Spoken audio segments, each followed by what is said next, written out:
근데 예전에 학생들에게 이 소풍은 정말 신이 나고 흥분되는 날인 것 같았습니다. 너무나 흥분해서 잠을 설쳐서 오히려 맛있는 음식을 먹고 배탈이 날 정도로 그렇게 그 소풍의 날들을 기다리고 설레했던 것 같습니다.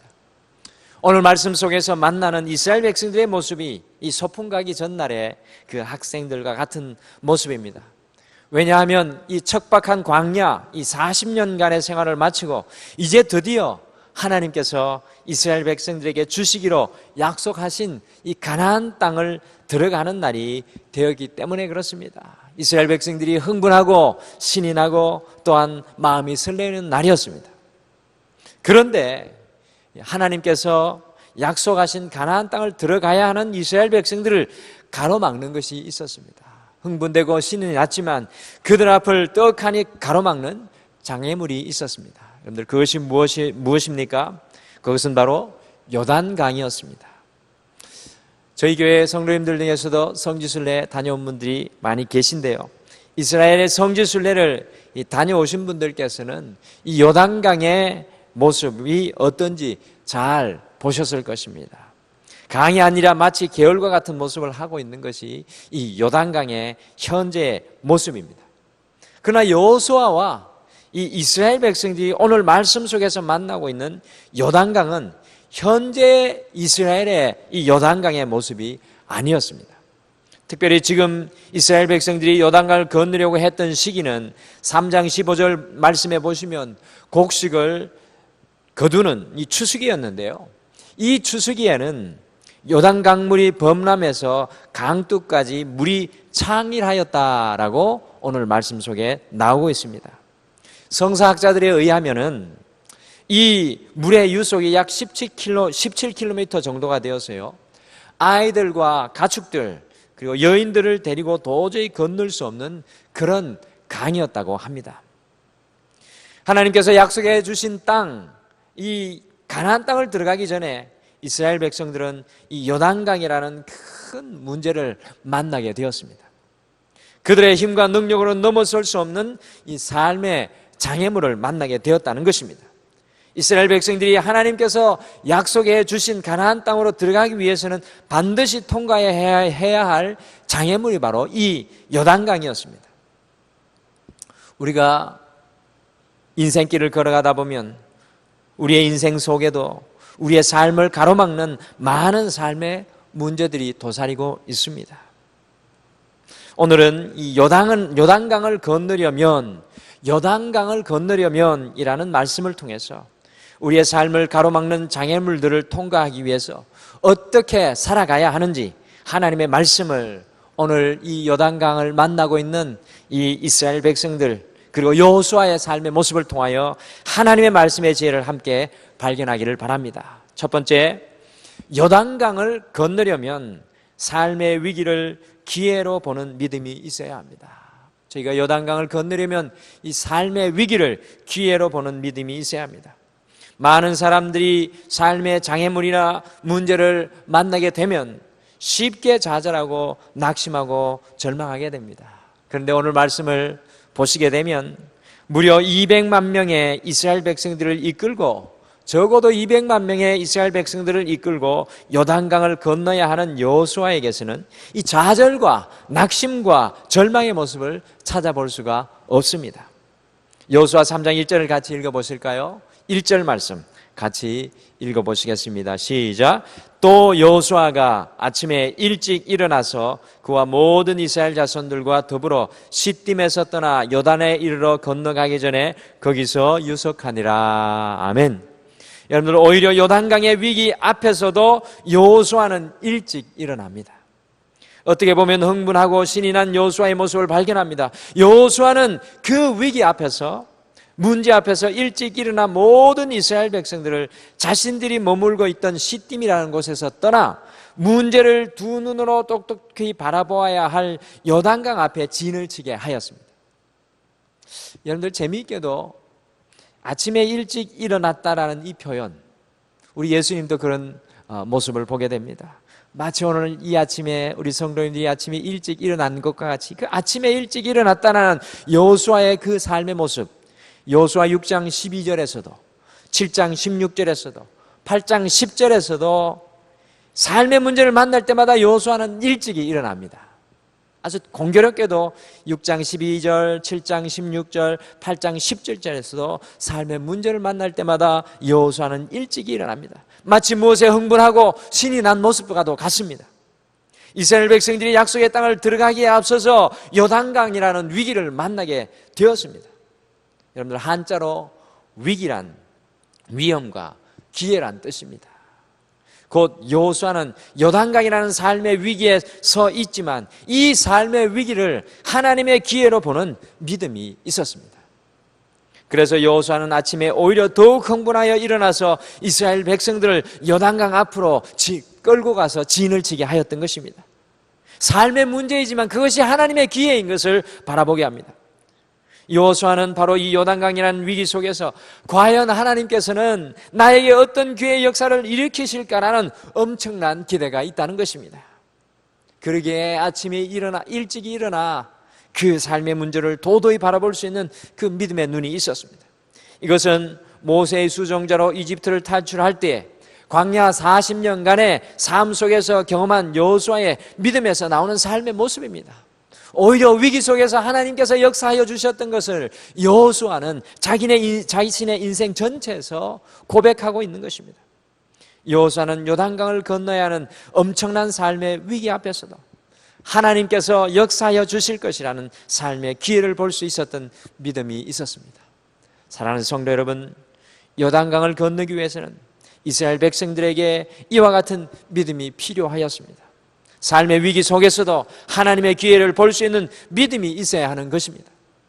그리스도인이라고 불리는 사람들은 이와 같은 삶을 살아가는 사람들입니다. 삶의 위기 속에서도 하나님의 기회를 볼 수 있는 믿음의 눈을 가진 사람들이 바로 그리스도인들입니다.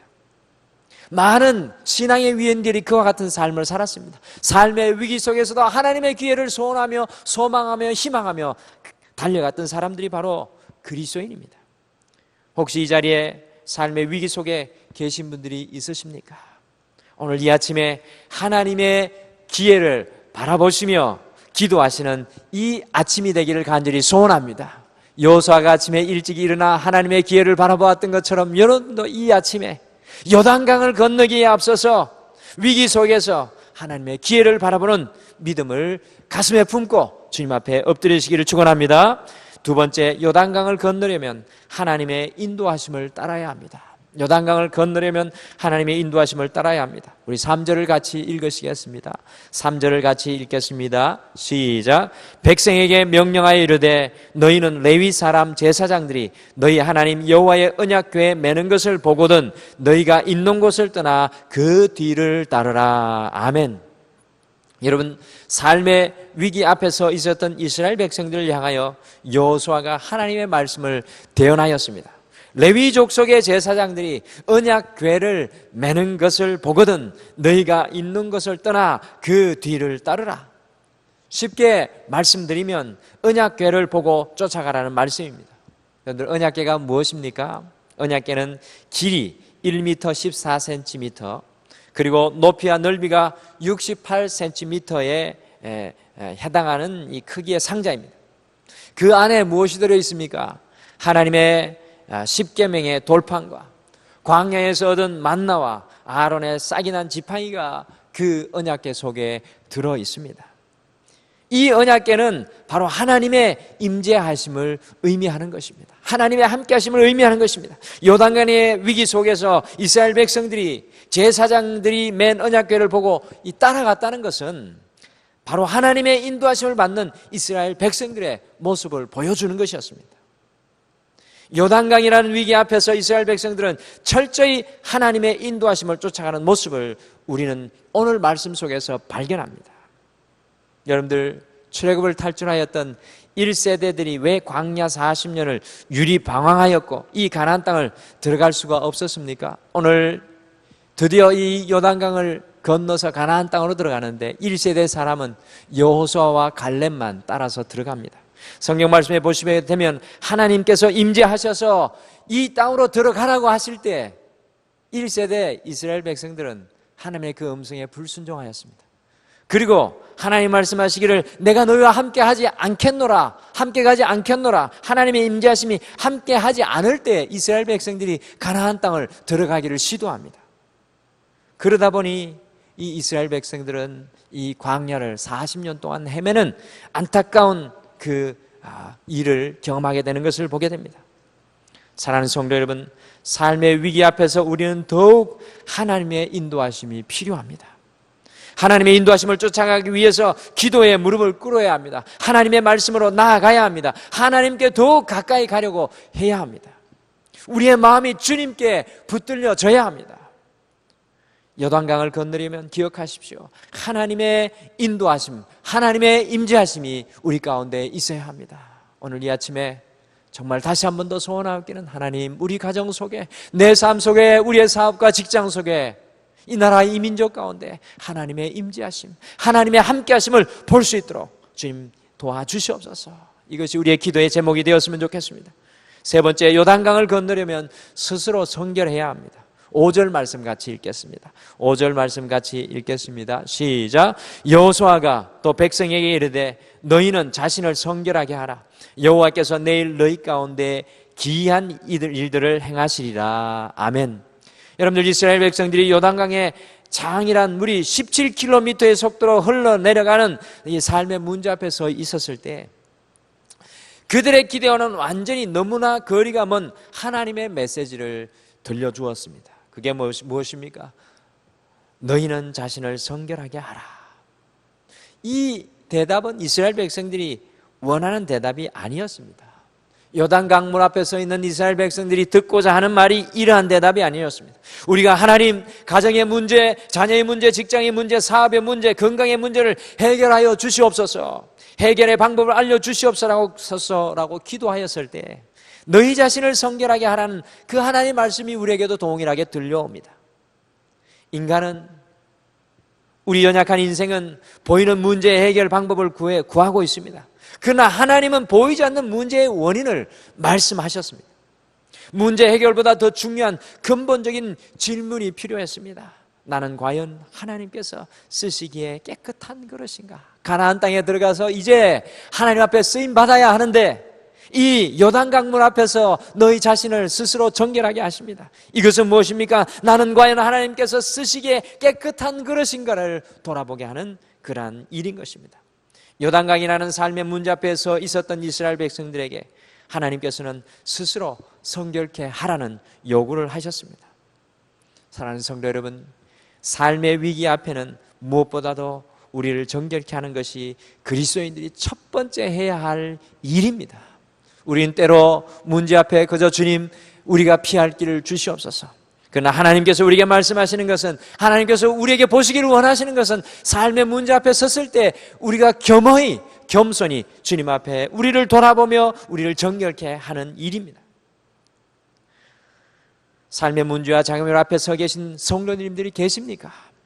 하나님 앞에 먼저 스스로를 정결케 하시기를 바랍니다. 요단강을 건너는 삶의 장애물을 만난 이스라엘 백성들의 삶의 모습에서 세 가지 중요한 영적인 지혜를 오늘 이 아침에 우리가 얻게 됩니다. 우리가 요단강을 건너려면 삶의 위기를 하나님의 기회로 보는 믿음이 필요합니다. 우리가 요단강을 건너려면 하나님의 임재하심, 하나님의 인도하심이 우리 안에 있어야 합니다.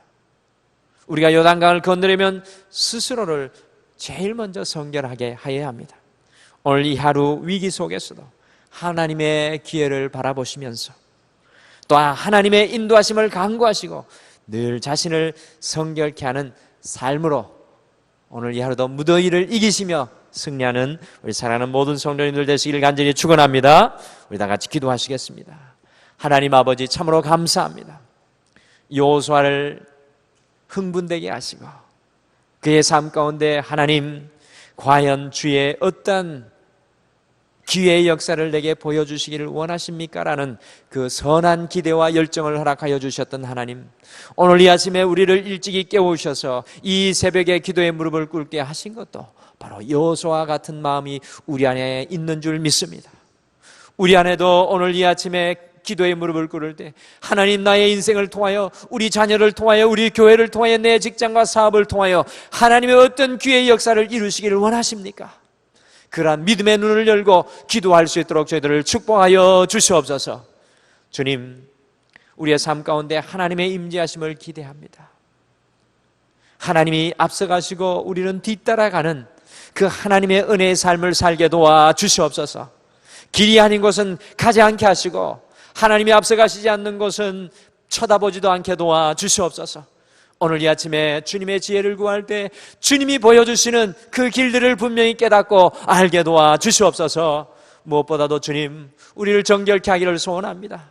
주님의 일을 감당케 하기 위해서는 우리가 정결해야 될 줄 믿습니다. 모든 삶의 문제 앞에, 인생의 발걸음 앞에, 오늘 이 특별히 하루를 시작하는 이 첫 시간, 주님 앞에 우리의 삶을 돌아보며 우리의 연약한 모든 것들은 주님 앞에 내어놓고 정결케 되어지는 귀한 은혜의 시간 되게 도와주시옵소서. 하나님, 오늘 이 하루도 우리 성도들을 지키시고 동행하시며 모든 삶의 발걸음마다 주님의 영광만 드러나게 하여 주시옵소서. 감사드리며 예수님의 이름으로 기도드립니다. 아멘.